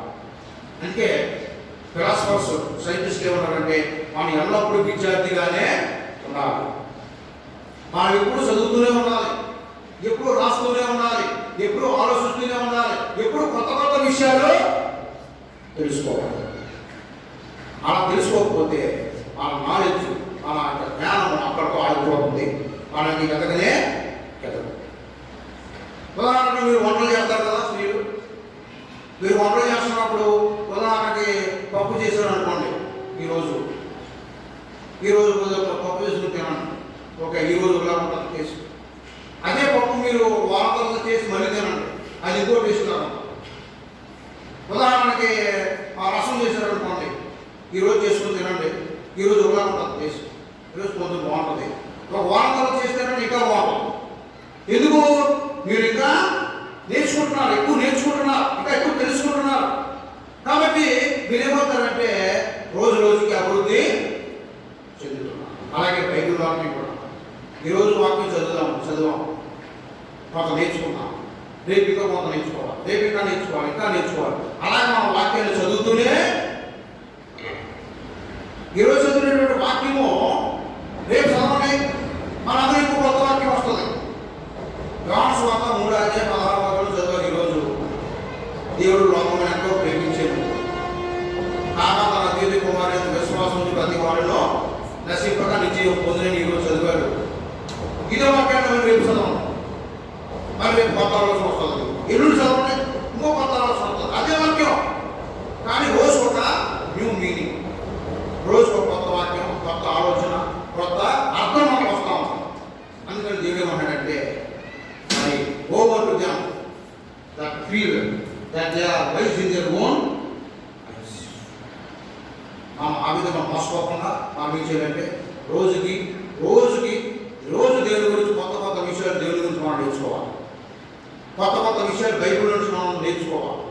ఈరోజు సంపాదకుడి పాఠం బోధించాం, ఈరోజు శనివారం మరి వచ్చే వారం ఈ రోజు బోధించుదాం అనుకోవడం ఇంకా కొత్తగా ఉండాలి. ఎప్పుడు ఒకలాగే ఉండకూడదు. అదే నేను బాగా చెప్పేశానే అందరికి అర్థమైపోయింది, నేను భలే చెప్తున్నాను అనుకుంటే మనం నేర్చుకోవాలి. మనం ఇంకా వచ్చే వారం ఇంకా దాన్ని ఎలాబరేట్ ఇంకా అర్థమయ్యేలాగా డిస్కషన్, దానికి కొంచెం దానికి ఇతర ప్రైవేట్ ప్రశ్నలు అడగడం, మీరు ప్రశ్నలు అడగడం, టీచర్ ప్రశ్నలు అడగడం, మన దాన్ని కొత్త మీనింగ్ దాంట్లో నుంచి తీసుకుంటాం. నేను అమెరికా వెళ్ళినప్పుడు శాబత్ స్కూల్ అటెండ్ అయ్యాను. శాబత్ స్కూల్ పాఠం ఎంతమంది పాఠాలు చదివేవారు? 10 మందే. శాబత్ స్కూల్ పాఠం ఒక టీచరు 9 మంది విద్యార్థులు, 10 మంది ఒక క్లాస్. అందరం ఎక్కువ ఉండకూడదు, శాబత్ స్కూల్ క్లాస్ కదా. సో వాళ్ళు ఏం చేస్తారంటే వాళ్ళందరూ కూర్చుంటారు. కూర్చుని టీచర్ చెప్పదు, ఆమె ఏం చెప్తుందంటే ఒక ప్రశ్న చెప్తుంది, ఇలా చెప్తా ఉంటా, మళ్ళీ ఒక ప్రశ్న చెప్తుంది, వాళ్ళు చెప్తా ఉంటా. ఇలాగేం చేస్తారంటే ఆ పాఠం అందరూ కూర్చుని అందరూ చెప్తారు ఏదో కొత్త విషయం. చూసారా, ఒకరు చెప్పడం ద్వారా కాదు, అందరూ చెప్పడం ద్వారా మనం కొత్త విషయాలు తెలుస్తాం. కాబట్టి దీని వల్ల మనం ఏం చేయాలంటే ఇది సరిపోతుంది, ఇతరులతో అయిపోయింది, ఇదే ఎక్కువ అనుకోకుండా మనం కొత్త విషయాన్ని కనిపెట్టాలి. కొత్త వారి దారిని మనం వెతికి దేవుని యందు మనం ఉండాలంటే దేవుడు మనకి వాక్యం ద్వారా సెలవిస్తూ ఉన్నాడు. కాబట్టి నేను తెలివైన వాడిని అనుకోవడం ద్వారా మనం దీన్ని సాధించలేము. మనం ఏమనుకోవాలంటే ఇంకా నేర్చుకోవాలనేటువంటి తాపత్రయం మాకే ఉండాలని దేవుడు తెలియజేస్తా ఉన్నాడు. యెషయా గ్రంథం 20 అధ్యాయం 20 చదవండి. అది కూడా చెప్తారా? యెషయా 10వ అధ్యాయము 1 నుండి 2 వరకు చదవండి. యెషయా తమకు దోపుడు సొమ్ముగా ఉండవలననియు తల్లిదండ్రులు లేని వారిని కొల్లపెట్టుకునవలననియు కోరి న్యాయ విమర్శ జరిగింపకుండా దరిద్రులను తొలగించుటకును నా ప్రజలలోని పేదల న్యాయమును తప్పించుటకును అన్యాయపు విధులను విధించు వారికి బాధకరమైన శాసనములను రాయించు వారికి శ్రమ ఎందుకు వస్తున్నాయి? కష్టాలు ఎందుకు వస్తున్నాయి? ఇబ్బందులు ఎందుకు వస్తున్నాయి? కారణం ఏంటంటే మనం ఏం చేస్తున్నాం? మన విధవరాలను దోపుడు సొమ్ముగా తీసుకుంటాం. ఆయన ఆమె పట్టలేదు కదా, ఆమెకు ఎవరు లేరని ఆమె మీద దౌర్జన్యం చేస్తాం. విధవరాలని దేవుడు గౌరవించమన్నా, వారిని సహాయం చేయమని దేవుడు చెప్పాడు. మరి బైబిల్ గ్రంథంలో ఏముందంటే స్త్రీ అంటే సంఘం, స్త్రీ అంటే ఏంటంటే సంఘం. ఆ సంఘాన్ని మనం గౌరవించాలి, మర్యాద ఇవ్వాలి, ఆ సంఘాన్ని మనం కాపాడవలసి ఉన్నాం. విధవరాలను దోచుకున్న వారికి శ్రమ, తల్లిదండ్రులు లేనటువంటి బిడ్డలను దోచుకున్న వారికి శ్రమ. అంటే ఎవరు? అనాథులుగా ఉన్నటువంటి పిల్లలను దోచుకున్న వారిని, అనాథులుగా ఉన్న పిల్లలను తీసుకెళ్లి ఇంట్లో పని చేయించుకోవడం, హోటల్లో పని చేయించుకోవడం, లాడ్జీల్లో పని చేయించుకోవడం, ఆ పిల్లలతో మరి సేకరణ చేయించుకున్న వారికి ఏం కలుగుతుంది? యెషయా కాలంలో కూడా ఆ పొలం ఎందుకు రాశాడంటే ఆ కాలంలో ఇశ్రాయేలీయుల్లో ఉన్నటువంటి చాలా మంది ఉన్నతమైన వారు ఆ యొక్క విధవరాలను దోచుకునేవారు. వారుకున్న పొలాన్ని, వారుకున్న ఇల్లును, వారుకున్న పిల్లలను దోచేసుకుని ఆ పిల్లల్ని వారింట్లో బానిసలుగా వాడుకునేవారు. సో చిన్నపిల్లల్ని చదివించకుండా, చిన్నపిల్లలను దేవుని యొక్క ఆలయాన్ని తీసుకెళ్లకుండా, దేవుని గురించి వారు చెప్పడం మానేసి వారిని బానిసలుగా వాడుకునేవారు. కాబట్టి అది కూడా ఇప్పుడు జరుగుతుంది. ఏమన్నాం? Child labour. ఏంటంటే చైల్డ్ లేబర్. కొంతమంది పిల్లల్ని తీసుకెళ్ళి హోటల్స్లో వాడుకోవడం, లాడ్జీల్లో వాడుకోవడం, అంటే వాళ్ళ మంచిగా తీయటం, బట్టలు కొట్టడం, పిల్లలకి పెద్దవాళ్ళకి సహాయము చేయి. అలా చేయడం ద్వారా ఏమవుతారంటే దేవుని యొక్క వాక్యం, దేవుడు ఏంటున్నాడు లేడని ప్రజల్లో నమ్మకం కలుగుతా ఉంది. కాబట్టి వాక్యం ఏమన్నారంటే విధవరాలను దోచుకునే వారికి, తర్వాత అనాథ పిల్లలను దోచుకునే వారికి శ్రమ కలగదు. కింద వాక్యం చదవండి. న్యాయ విమర్శ జరిగించకుండా దరిద్రులను తొలగించుటకు నా ప్రజల్లోని పేదలకు న్యాయము తప్పించుటకు అన్యాయపు విధులను విధించు వారికి బాధాకరమైన శాసనములు రాయి వారికి శ్రమ కలగదు. అంటే ప్రేమ వల్ల వాక్యంలో ఉన్నటువంటి అర్థం ఏంటంటే ఎందుకు పనికినటువంటి రూల్స్ ఎందుకు పలికినటువంటి నియమాలు కట్టడాలు పెద్దలు పెట్టి ఏం చేసేవారంటే ప్రజలను వారు తెలుసుకుంటారు. మనకు ఉన్నటువంటి బైబిల్లో ఉన్నటువంటి ఇంత పెద్ద గ్రంథంలో దేవుడు ఇనాజ్ఞలు ఇచ్చాడు మనకి 10 పెద్ద గ్రంథం. ఇది చూసి ఎంత ఉందండి? ఇది మొయ్యలేదు మనం ఒకసారి. ఇంత పెద్ద గ్రంథంలో దేవుడు 10 ఆజ్ఞలు పెట్టాడు. ఈ 10 ఆజ్ఞలు దేవుడు పాటించమన్నా. కానీ ఆ రోజు ఉన్నటువంటి మతనాయకులు తీసుకోవాలంటే వారు కట్టడాలు పెట్టారు, ఆజ్ఞలు పెట్టారు, ఎందుకు పనికిరాని పెట్టి ప్రజలను ఏం చేసేవారు? వారిని దోచుకుని వారిని మరి ఆన్సలుగా వాడుకునేవారు. అందుకని ఏం చేస్తున్నాం అంటే ఆ రూల్స్ ఎక్కువ అవసరం లేదు, ఆ 10 ఆజ్ఞలు పాటిస్తే చాలు. ఎన్నో రూల్స్, నువ్వు కూర్చోవద్దు, నువ్వు లెగవద్దు, లేక తొమ్మవద్దు, లేక తగ్గవద్దు అనేటువంటి రూల్స్ కూడా ఉన్నాయి. అలాంటివన్నీ మనకు వద్దు, అవన్నీ మనకు ఉపయోగం లేదు. మనకి ఏం కావాలి? ఈ 10 ఆజ్ఞలు ఉంటే చాలు. ఈ 10 ఆజ్ఞలు దేవుడు ఇచ్చినటువంటి పరిశుద్ధమైనటువంటి ఈ ఆజ్ఞలు ఎప్పుడు కూడా మనతో ఈ పాటించిన వాడు ఎక్కడైనా ఏదైనా జయించగలడు, ఏదైనా చేయగలడు. ఈ 10 ఆజ్ఞలు పాటించిన వారు దేవుడిలో ఎప్పుడు కూడా అభివృద్ధిలోకి వారు వస్తూనే ఉంటారు. కాబట్టి అటువంటి మనం తీసేయాలని దేవుడు వాక్యం ద్వారా మనకి సాధిస్తూ ఉన్నాడు. ఇంకో వాక్యం చదువు. యెషయా గ్రంథం 29:15-16 చదవండి.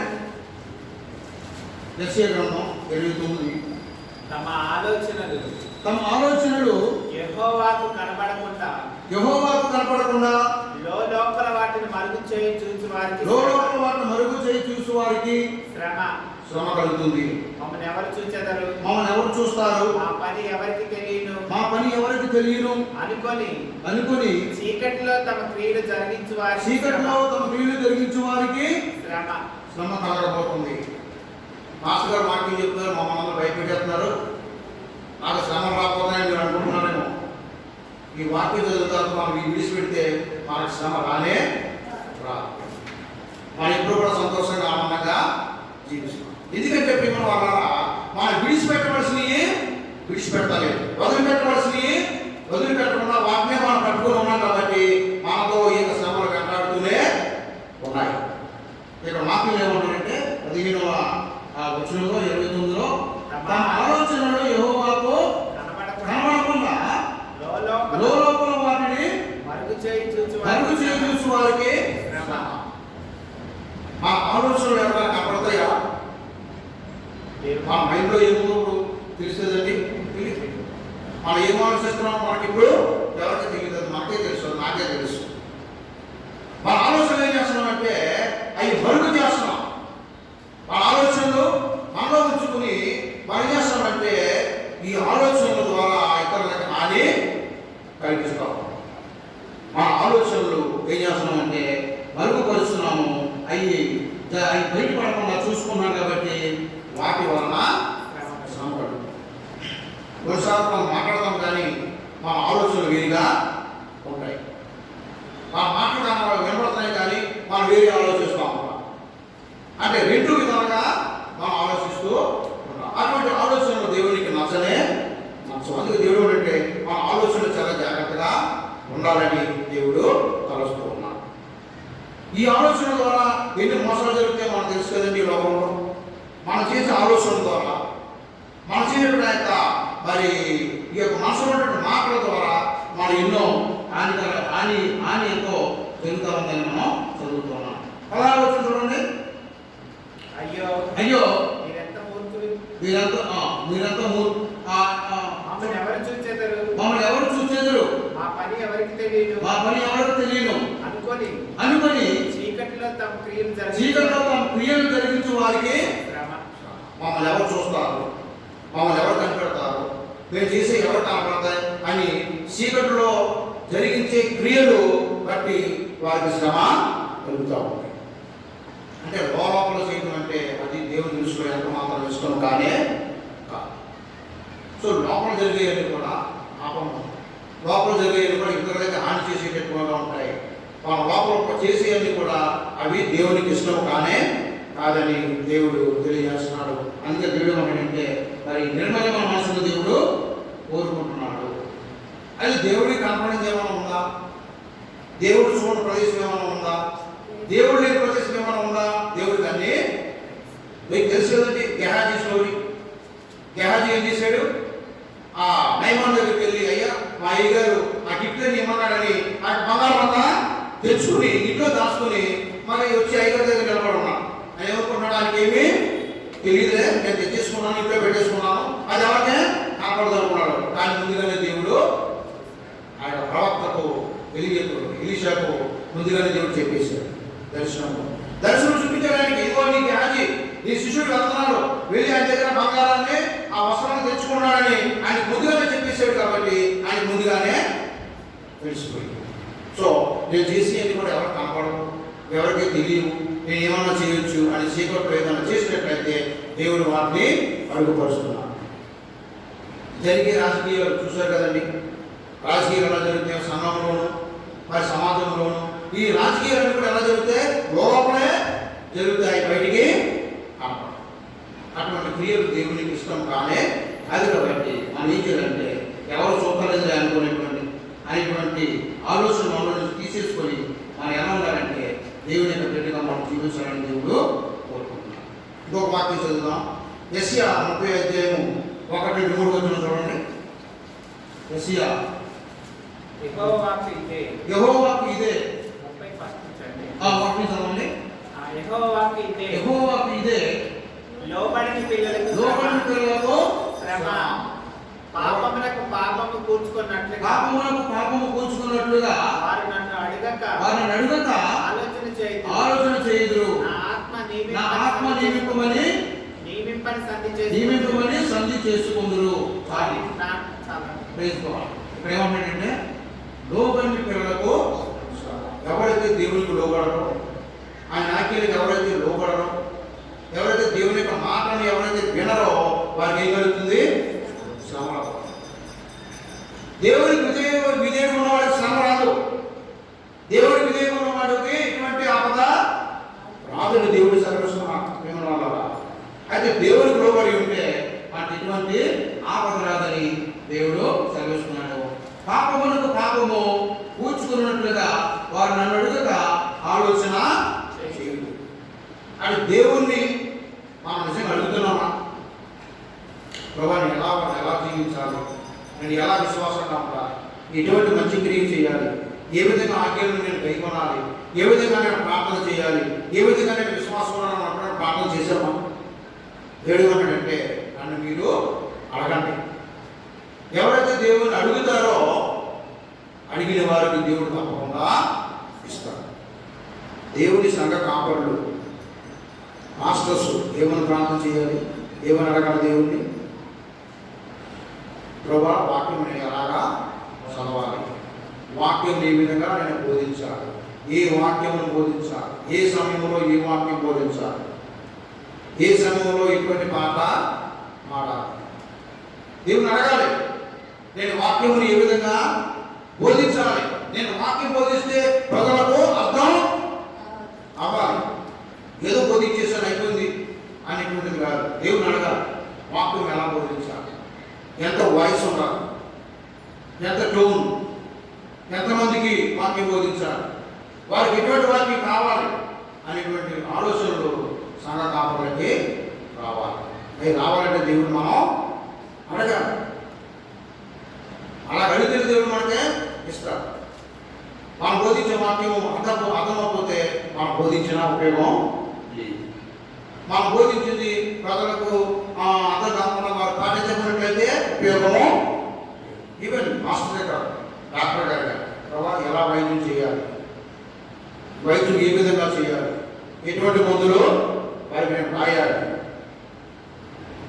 ఒకసారి మనకు బాధ నొప్పి కలుగుతుంది, మనం బొగ్గుని డాక్టర్ గారికి వెళ్తాం, డాక్టర్ గారు మందులు ఇస్తారు, మందులు వాడికి ఏమవుతుంది, నొప్పి తగ్గిపోతుంది.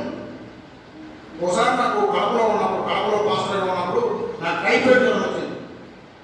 టైఫాయిడ్ జ్వరం వచ్చినప్పుడు హాస్పిటల్కి వెళ్ళి డాక్టర్ గారి దగ్గర వైద్యం చేయించుకున్నాను. ఈరోజు కూడా టైఫాయిడ్ లేదు. ఎందుకంటే డాక్టర్ గారు చాలా మంచి వైద్యుడు, ఆయన మంచి మందులు రాసించారు. ఆ జ్ఞానం చేయడానికి ఇచ్చాడు. అలాగే టీచర్స్ కూడా ఎలా పిల్లలకు ఏ విధంగా నేర్పిద్దాం, ఏం నేర్పిద్దాం, ఎలా బోధిద్దాం, పిల్లల్ని ఎలా దేవుని నడిపిద్దాం అనేటువంటి ఆలోచన కావాలంటే మీరు దేవుడిని అడగండి. మీరు మనం దేవుడు అడగట్లేదు, అడగకపోవడం వల్ల మన జ్ఞానాన్ని సంపాదించుకోలేకపోతాం. అందుకే దేవుడు ఏమంటే మనం ఏం చేయాలంటే ఎవరైతే దేవునికి లోబడతారో వారికి శ్రమ కలగదు. దేవునికి లోబడేటువంటి పిల్లలకి ఏం కలుగుతుంది? శ్రమ కలగబోతుంది. కాబట్టి ఆ శ్రమను ఎవరు తట్టుకోలేరు, ఆ శ్రమను ఎవరో అనుభవించలేరు. ఆ శ్రమ ఎలా వస్తుందంటే అది మనం ఊహించలేరు. అటువంటి శ్రమ రాబోతుంది. ఆఖరిగా మనం చదువుకొని ముగించేస్తున్నాం. 1 o'clock అవుతుంది. యెషయా గ్రంథం 45:9 చదువుదాం. యెషయా గ్రంథం 45:9.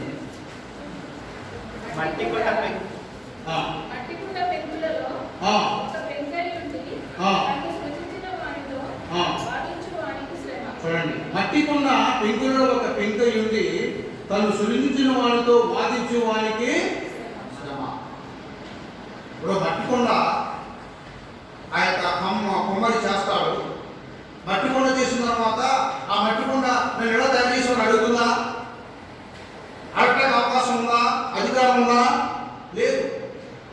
అది ఆ కుమ్మరి యొక్క ఇష్టం. మట్టి కొండ అంటే మనిషి, కుమ్మరి అంటే దేవుడు. దేవుడు మనం ఎలా సృష్టించాడో మనం అలాగే ఉండాలి. నేను కొంచెం ఎలాగంటే బాగున్నాను, దేవుడు నన్ను అలాగ తయారు చేశాడు అనుకో. నేను కొంచెం హైట్ ఉంటే బాగున్నాను, నన్ను పొట్టిగా చేశాడు దేవుడు. దేవుడు నన్ను పేదవాడుగా చేశాడు, నన్ను గొప్పవాడుగా చేస్తే బాగున్నాను. దేవుడు నన్ను విద్య లేని వాడుగా చేశాడు, నాకు విద్య ఉంటే బాగున్నాను. దేవుడు నన్ను ప్రెసిడెంట్గా చేస్తే బాగున్నాను, నేను పాత్రగా ఉన్నాను అనేటువంటి ఆలోచనలు మనలో ఇప్పుడు కూడా రాదు. ఎందుకంటే ఆ కుమ్మరి ఆ కొండను ఎలా చేయాలో ఆయనకే తెలుసు. మనం ఎలా ఉండాలి, ఏ స్థితిలో ఉండాలి అనేటువంటిది మనకంటే దేవుడికి ఎక్కువ తెలుసు. అందుకని మనం దేవుడు ఒకసారి మన దేవుడిని మనమే ప్రశ్నిస్తాం. దేవుడిని ప్రశ్నించేంత వారు మన కానే కాదు. దేవుడికి తెలుసు, అన్నీ తెలుసు ఆయనకని. ఆయన సర్వజ్ఞాని. మనకి ఏం కావాలో అది దేవుడికి తెలుసు. కాబట్టి అది దేవుడు నాకు ఇచ్చాడు అని మన తృప్తి పడాలి. అలా తృప్తి పడాలన్నట్లయితే మనం ఏదో తప్పు చేస్తాం, ఏదో పాపం చేస్తాం, తిరిగి మనం శ్రమలోనికి వెళ్ళిపోతాం. అందుకని దేవుడు ఏమంటే ఈ వాక్యంలో ఈ కమ్మరి ఆ కొండను చేసిన తర్వాత ఆ కొండను ఎలా ఎందుకు చేసామని అడుగుతుందా? అడగటానికి అవకాశం లేదే. కింద వరకు చదువునాయన మనం ముగించేద్దాం. జిగటమన్ను దాన్ని రూపించు వానితో నువ్వు వేపు చేస్తున్నావని అడుగుతుందా? అడగటానికి అవకాశం లేదే. కాబట్టి మనం దేవుడిని ప్రశ్నించడం, దేవుణ్ణి మనం ప్రశ్నలు అడగడం, దేవుణ్ణి మనం వారి ధిక్కరించడం, దేవుణ్ణి మనం కించపరచడం అనేటువంటి ఇప్పుడు కూడా చేయకూడదని వాక్యంలో దేవుడికి మనం సెలవిస్తున్నాడు. కాబట్టి దేవుడు మనకి ఏది ఇస్తే అదే, దేవుడు మనం ఎలా పెడితే అలాగే ఉండాలి. ప్రభు మనం ఎలా చేస్తే అలాగే మనం ఉండి మనం దేవుడిని ఆరాధించాలని దేవుడు వాక్యం ద్వారా మనకి స్పష్టంగా తెలియజేస్తున్నాడు. కాబట్టి ప్రియమైనటువంటి వాళ్ళ ఈ లోపల అనేక శ్రమలు జరుగుతున్నాయి, అనేక ఇబ్బందులు వస్తున్నాయి, అనేక కష్టాలు వస్తున్నాయి, ఆత్మహత్యలు జరుగుతున్నాయి, మారణాలు జరుగుతున్నాయి, యాక్సిడెంట్లు జరుగుతున్నాయి, అనేకటువంటి దోపిడీలు జరుగుతున్నాయి. కారణం ఏంటంటే దేవుని యొక్క మాట వినకపోవడం వల్ల, దేవుని యొక్క ఆజ్ఞను వేయటం వల్ల, దేవునికి లోబడి జీవించకపోవడం వల్ల. కాబట్టి వీరు మనం కూడా అనంతరం మనం ఎప్పుడు కూడా ఈ తప్పులు చేసి శ్రమలోనికి వెళ్ళకూడదు. శ్రమలోనికి వెళ్ళి కష్టాల్లోకి వెళ్ళి ప్రభువా నాకు ఎందుకు ఈ కష్టం రప్పించామని దేవుడిని మనం అడగకూడదు. మనం ముందుగా ఏం చేయాలంటే మన శరీరంలో మనం ఉండాలంటే దేవుడు తెలియజేస్తున్నాడు. కాబట్టి ఈ గురువు వారి దీనిని కూడా మనం ఆశించకూడదు. దేవుడు తెలియజేస్తున్నాడు. అవి మనం ఎప్పుడైతే చేస్తామో వాళ్ళు ఎప్పుడు కూడా నెమ్మదిగా, శాంతిగా, సమాధానంగా, ఆనందంగా జీవిస్తున్నాం. దేవుడి వాక్యంలో జీవించుకుంటాం.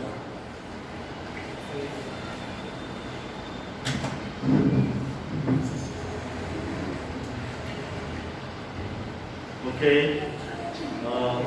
చక్కటి వర్తమానము మనకు కలిగేటువంటి శ్రమలను బట్టి ఏ రీతిగా మనము జీవించాలో నేర్పించినటువంటి దేవుని బిడ్డలు, దేవుని యొక్క సేవకులు, పెద్దలైనటువంటి మాథ్యూ గారికి ప్రత్యేకంగా ధన్యవాదాలు తెలియజేస్తున్నాం. ఈ సమయంలో యాక్చువల్గా యవనస్తులు పాట పాడాలని ఆశపడుతున్నారు, కానీ సందేశానికి సంబంధించిన పాట సెలెక్ట్ చేయాలనుకుంటున్నాం. Please join. ఎందుకంటే నెక్స్ట్ వీక్ తప్పకుండా మీకు అవకాశం ఇవ్వడానికి ప్రయత్నిస్తాం. ఈ సమయంలో సభాపడి పాటల్లో పాటే పాడదామండి. గాలి సముద్రపు అలలకు నేను కొట్టబడి నెట్టబడి ఉండినప్పుడు, మనకి కలిగేటువంటి ఆ శ్రమను బట్టి, మనకు కలిగినటువంటి ఆ యొక్క శోధనను బట్టి మనం ఏ రీతిగా దేవునిపై ఆధారపడాలి అనేటువంటి ఆ పాట పాడుతూ దేవుని స్తుతిద్దామండి.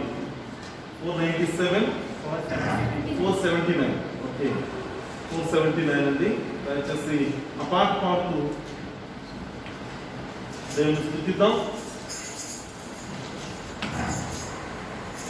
గాలి సముద్రపు అలలకు నేను కొట్టబడి నెట్టబడి ఉండినప్పుడు, గాలి సముద్రపు అలలకు నేను కొట్టబడి నెట్టబడి ఉండినప్పుడు, ఆదరించెనే నీ వాక్యము, లేవనెత్తెనే నీ హస్తము,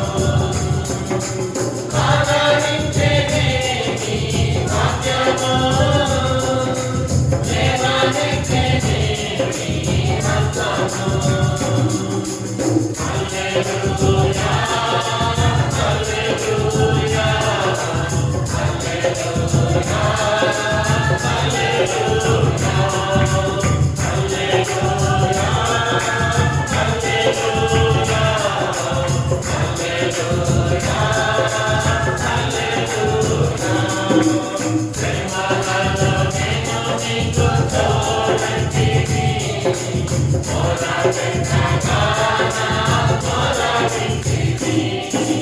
ప్రేమలలో నేను నీకు తోడంటిని, మొరపెట్టగా నా మొరవింటిని.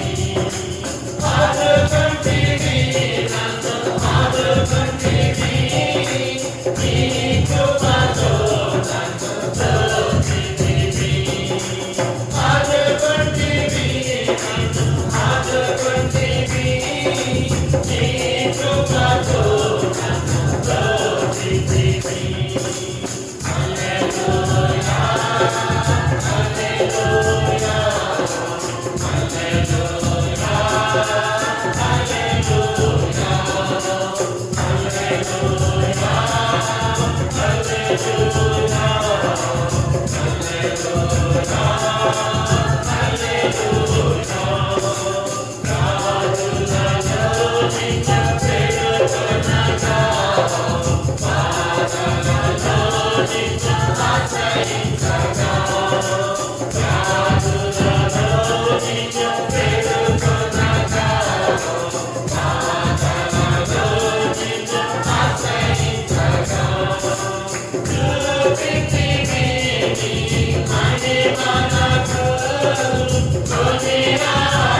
అవును ప్రియ సహోదరి సహోదరులారా, ఎన్నో శోధనలు, ఎన్నో ఇబ్బందులు, ఎన్నో శ్రమలు మనకు కలిగినను దేవుడు మనల్ని విడవక ఆయన ఎల్లవేళలా మనకు తోడుగా ఉండి నడిపిస్తున్నందుకు దేవునికి వందనాలు చెల్లిద్దాం. దేవుడు మన జీవితాల్లో చేసిన మేలులకు మనం కృతజ్ఞతాస్తుతులు చెల్లిద్దాం. ఈ సమయంలో పెద్దలు మనల్ని ముగింపు ప్రార్థనలో నడిపిస్తుండగా మనందరం కూడా ఏకీభవిద్దాం. మనకు కలిగినటువంటి ఆపదల నుండి ఆయన లేవనెత్తగలిగే గొప్ప దేవుడు అని నీవు నమ్మినట్లా నీవు ఆయనకు సంపూర్ణంగా నీ యొక్క నడవడికంతటిని కూడా సమర్పించుకొని, ప్రభా ఈ యొక్క శోధన శ్రమ జయించిన కొరకు నీవు నాకు తోడుగా భయం ఎలా అని నీవు దేవునిపై ఆధారపడేటువంటి విశ్వాసంగా ఉంటే తప్పక దేవుడు నీకు కలిగినటువంటి ఆ యొక్క శ్రమ నుంచి లేవనెత్తబోతున్నాడు. కాబట్టి ఈ సమయంలో మాస్టర్ గారు మనల్ని ప్రార్థనలు నడిపిస్తుండగా మనందరం కూడా ఏకీభవించి దేవుని స్తుతిద్దాం. దయచేసి అందులో కూర్చున్నట్లయితే ప్రార్థించుకున్నాం. మహోన్నతుల సర్వోన్నతుల ఆశ్చర్యకర ఆలోచనకర్త యెహోవా దేవా, పరిశుద్ధ పాదములకు స్తుతులు స్తోత్రములు. ఈ మధ్యాహ్న సమయం ముందు పరిశుద్ధ గడియలలో విశ్రాంతి ముందు ఈ సన్నిధిలోకి చేర్చి వాక్యంతో, మాటలతో, సంగీతంతో కొనియాడబడుచున్న విధానం బట్టి స్తుతులు చెల్లించుకుంటున్నాం. కాలాపేట సంఘం గురించి ప్రార్థన చేస్తున్నాం తండ్రి. ఈ సంఘం అభివృద్ధి చెందుతున్నది. అనేక మంది నీ వాక్యం వినిస్తున్నారు, మారుమనసు పొందుతున్నారు. అనేక మంది రక్షణలో ప్రవేశిస్తున్నటువంటి విధానం బట్టి స్తుతులు చెల్లించుకుంటున్నాం. ఈ యొక్క మందం నడిపిస్తున్నటువంటి సంఘ కాపరి కృష్ణపరి గారిని, కుటుంబాన్ని వెండిగా ఆశీర్వదించి దీవించి నడిపించమని వేడుకుంటున్నాం తండ్రి. సంఘమును కాపరిగా ఉండుతున్న కావాల్సినటువంటి తెలివి జ్ఞానం అనుగ్రహించి సంఘమును అభివృద్ధి చేయటం కావాలన్నటువంటి శక్తిని భావాలు అనుగ్రహించమని వేడుకుంటున్నాం. ఈ యొక్క ప్రియమైన బిడ్డలు నీ విశ్వాసం విశ్రాంతి దినాన్ని ఈ సన్నిధికి చేరి ఉన్నారు తండ్రి. వారు ఎందుకు వచ్చారు ఎరిగిన వాడు తండ్రి, వారికి ఏం అవసరమో ఎరిగిన వాడు తండ్రి. వారికి ఉన్న కోరికలు అవసరంలో నెరవేర్చేవాడు నీవైనా తండ్రి. వారి ప్రార్థన ఆలకించి వారికి ఆశీర్వాదము ఈవుని అనుగ్రహించమని వేడుకుంటున్నాం. కష్టాలని, శ్రమని, ఇబ్బంది నుంచి తీసివేయమని వేడుకుంటున్నాం. సుఖమైన జీవితం అనుగ్రహించమని వేడుకుంటున్నాం తండ్రి. వారు ఎవరైతే ఉద్యోగం లేకున్నారో వారికి ఉద్యోగం అనుగ్రహించండి. గృహం లేకున్న వారికి గృహం అనుగ్రహించండి. సంతానం లేని వారికి సంతానం అనుగ్రహించండి. శాంతి సమాధానం వారికి శాంతి సమాధానం అనుగ్రహించమని వేడుకుంటున్నాం. నేను ఏ తప్పులు ఏ పాపలు చేయకుండా ఈ శ్రమలకు దూరం ఉన్నట్టు మమ్మల్ని నడిపించమని ఈ యొక్క వాక్యం ద్వారా మాకు హెచ్చరిక అందించినందుకు మమ్మల్ని తెలియజేసుకుంటున్నాం. ప్రత్యేకంగా తండ్రి కరోనా వైరస్ వ్యాధి ఇంకా ప్రబలుచున్నదండి. అనేక మంది వ్యాధి పడుచు మన హాస్పిటల్ అడ్మిట్ అవుతున్నారు కూడా. ఈ యొక్క వ్యాధి రూపాంతరం చెందుతున్నది. అది ఎంతో భయాన్ని, దుఃఖాన్ని కలిగిస్తుండగా కూడా ఎన్నో వ్యవస్థలను నాశనం చేస్తుండగా ఈ యొక్క వ్యాధిని గద్దించమని, ఇది మా నుంచి దూరం చేసి కానుకోవాలని మాకు సంపూర్ణ విముక్తిని అనుగ్రహించమని వేడుకుంటున్నాం. ప్రత్యేకంగా ఎవరైతే నష్టపోయారో వారందరినీ మీ యొక్క హాస్పిటల్లో ఆదుకోమని వేడుకుంటున్నాం తండ్రి. సంఘంలో దీనికి ఆశ్రయించి మహిమ పొందమని వేడుకుంటున్నాం. సంఘం ద్వారా మీరు ఆ ఆశీర్వాదం అనుగ్రహించమని వేడుకుంటున్నాం. ఈ యొక్క సంఘము మరి చుట్టుపక్కల ఉన్న ప్రదేశాలకి ఒక వెలుగులే ప్రకాశింపజేసి పండుగ పెట్టడం దీపవాడిగా ఉండి అనేక మందికి ఆశ్రయించే సంఘంగా వినియోగించుకున్నామని వేడుకుంటున్నాం. యవనస్తులను, వృద్ధులను, చిన్నపిల్లలను మరి నడివేసి గల వారిని ప్రతి ఒక్కరిని నిండిగా ఆశ్రయించి దీవించి సంపాదిత దీవుని వాటిని మీదిగా కుమ్మరించదండి మమ్మల్ని నడిపించమని, పాల్గొనేటువంటి దుఃఖము, వేదన, బాధను తీసివేసి పాల్గొనేటువంటి యొక్క స్వార్థము, అసూయ, అదేవిధంగా గర్వాన్ని తీసివేసి మేము వారిని తగ్గించుకుని జీవించడానికి మమ్మల్ని నడిపించమని, మమ్మల్ని ప్రేరేపించమని, తమ యొక్క ఆశీర్వాదం అనుగ్రహించి మమ్మల్ని ప్రేమించి ఆదరించి దృఢపరచమని వేడుకుంటున్నాం. పాల్గొనేటువంటి ఆ యొక్క బలహీనతలన్నీ తీసివేసి బలవంతులుగా తయారు చేసి మమ్మల్ని వారం లేవనెత్తి మమ్మల్ని కాచి కాపాడమని, మేమందరం కూడా ఈ యొక్క రెండో రాకడ త్వరలో ఉన్నదని మేము నమ్మి మేము రెండో రాకడ సిద్ధపడినట్లు మమ్మల్ని సిద్ధపరచమని, ఆ రాకడ కొరకు ఎదురు చూసి వారు మమ్మల్ని తయారు చేస్తారని, వారి సంఘ కాపాన్ని, వారి కుటుంబాన్ని, సంఘ పెద్దలను, సేవస్కుల నాయకులను, డీకన్సెస్ను ప్రతి ఒక్కరిని దేవుని ఆశ్రయించి మీరే మహిమ అంత ప్రభావం పొందమని, వారికి వారం మధ్యను అనుగ్రహించి మమ్మల్ని ముందుకు నడిపిస్తారని తిరిగి రానిన్న యేసుక్రీస్తు నామమున వేడుకుంటున్నాము తండ్రి. ఆమేన్. పరలోకమందున్న మా తండ్రి, నీ నామము పరిశుద్ధపరచబడుగాక, నీ రాజ్యము వచ్చుగాక, నీ చిత్తము పరలోకమందు నెరవేరినట్లు భూమి యందు నెరవేరుగాక. మా అనుదిన ఆహారమును మాకు దయచేయండి. మా దోషులను క్షమించు ప్రకారం మా దోషులను క్షమించండి. మమ్ము శోధనలోకి తేక కీడు నుండి తప్పించుము. రాజ్యము, శక్తి, మహిమయు నిరంతరము నీవే నావు తండ్రి. ఆమేన్.